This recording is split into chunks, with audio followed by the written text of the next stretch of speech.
जीव प्रक्रम पोषण। जीव विज्ञान किसे कहते हैं? विज्ञान की वह शाखा जिसमें हम जीव एवं जंतुओं का अध्ययन करते हैं उसे हम जीव विज्ञान कहते हैं। जीव विज्ञान का जनक अरस्तु को कहा जाता है। 1802 में लेमार्क और ट्रेविरेनस ने जीव विज्ञान शब्द का नाम दिया। बायोलॉजी जीव विज्ञान शब्द ग्रीक से लिया गया है। बायोलॉजी दो शब्दों से मिलकर बना है, बायोस जिसका अर्थ जीवन और लोगस जिसका अर्थ अध्ययन होता है। दोनों मिलकर बायोलॉजी का शब्द का निर्माण हुआ, अथवा जीवन के बारे में जो अध्ययन करते हैं उसे हम बायोलॉजी कहते हैं। जीव प्रक्रम किसे कहते हैं? वे सारी क्रियाएं जिनके द्वारा जीवों का अनुरक्षण होता है उसे हम जीव प्रक्रम कहते हैं। जिससे भोजन करना, सांस लेना इत्यादि जीवों के लिए पोषण क्यों अनिवार्य है। हम जानते हैं कि जीव एवं जंतुओं को भोजन की आवश्यकता होती है। उसके बिना जीवन में वृद्धि एवं विकास नहीं हो सकती, इसलिए जीवधारियों को पोषण अनिवार्य है। अथवा सभी जीवों को अपने जीवन संबंध भिन्न भिन्न आवश्यक कार्य को करने के लिए, वृद्धि एवं विकास करने के लिए, कोशिकाओं की टूट फूट की मरम्मत के लिए ऊर्जा की आवश्यकता होती है। हमें जो ऊर्जा से प्राप्त होता है, इसलिए सभी जीवों को पोषण की आवश्यकता होती है। पोषण की परिभाषा। पोषण की वे विधि जिसके द्वारा कोई जीव पोषण तत्वों को ग्रहण कर उनका उपयोग करते हैं उसे हम पोषण कहते हैं, जैसे वसा, प्रोटीन इत्यादि।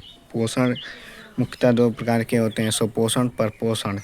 सुपोषण वैसे जीव जो अपना भोजन स्वयं बनाता है, किसी अन्य जीवों या स्रोतों पर निर्भर नहीं रहता है, उसे हम सुपोषी कहते हैं, जैसे हरे पेड़ पौधे। परपोषण पोषण की वे विधि जिसमें जीव अपना भोजन स्वयं न बनाकर किसी दूसरे जीव या स्रोत पर निर्भर रहता है उसे हम परपोषण कहते हैं, जैसे जीव जंतु।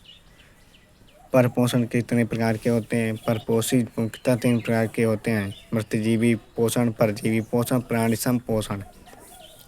मृतजीवी पोषण पोषण की वह विधि जिसमें कोई जीव मरे हुए जीव जंतु या पौधों को अपना भोजन ग्रहण करता है उसे हम मृतजीवी पोषण कहते हैं, जैसे कवक, बैक्टीरिया, प्रोटोजोआ आदि। परजीवी पोषण पोषण की वह विधि जिसमें एक जीव दूसरे जीव के संपर्क में रहकर स्थायी या अस्थायी रूप से अपना भोजन प्राप्त करता है उसे हम परजीवी पोषण कहते हैं, जैसे खटमल, मच्छर, मलेरिया आदि।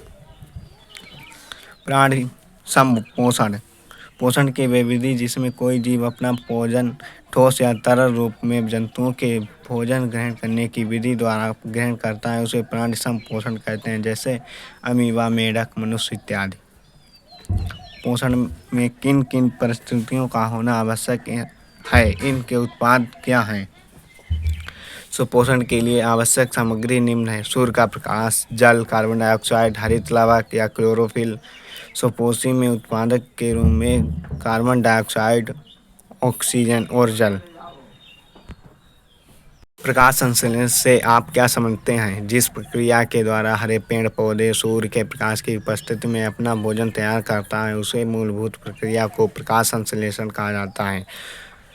6CO2 प्लस 12H2O सूर्य का प्रकाश, C6H12O6 plus C6O2 plus 6H2O chlorophyll. पत्तियों को प्रकाश संश्लेषण क्यों कहा जाता है? प्रकाश संश्लेषण प्रक्रिया के लिए आवश्यक पदार्थ क्लोरोफिल पौधों के पत्तियों में ही पाया जाता है और प्रकाश संश्लेषण शुरू से लेकर अंत तक पत्तियों में ही होता है, इसलिए पत्तियों को प्रकाश संश्लेषण का अंग कहा जाता है। भोजन के पाचन से आप क्या समझते हैं? भोजन पाचन का तात्पर्य हम जो खाद्य पदार्थ ग्रहण करते हैं उसमें पोषक तत्व का हमारे शरीर के द्वारा उनका अवशोषण होता है।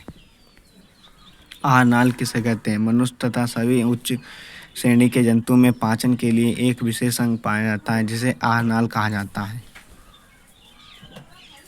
पाचन तंत्र का निर्माण कैसे होता है? आहार नाल इससे संबंध पाचन ग्रंथियां और पाचन क्रिया मिलकर पाचन तंत्र का निर्माण करता है। मनुष्य में आमाशय कितने भागों में बांटा होता है, उनका नाम लिखें। अग्रभाग कार्डियक, पश्च भाग पाइलोरिक, मध्य भाग पुंडिक। मनुष्य के शरीर में पाई जाने वाली सबसे बड़ी यकृत ग्रंथि है। भार करीब 1.5 किलो होता है जो गहरा हरा रंग का होता है।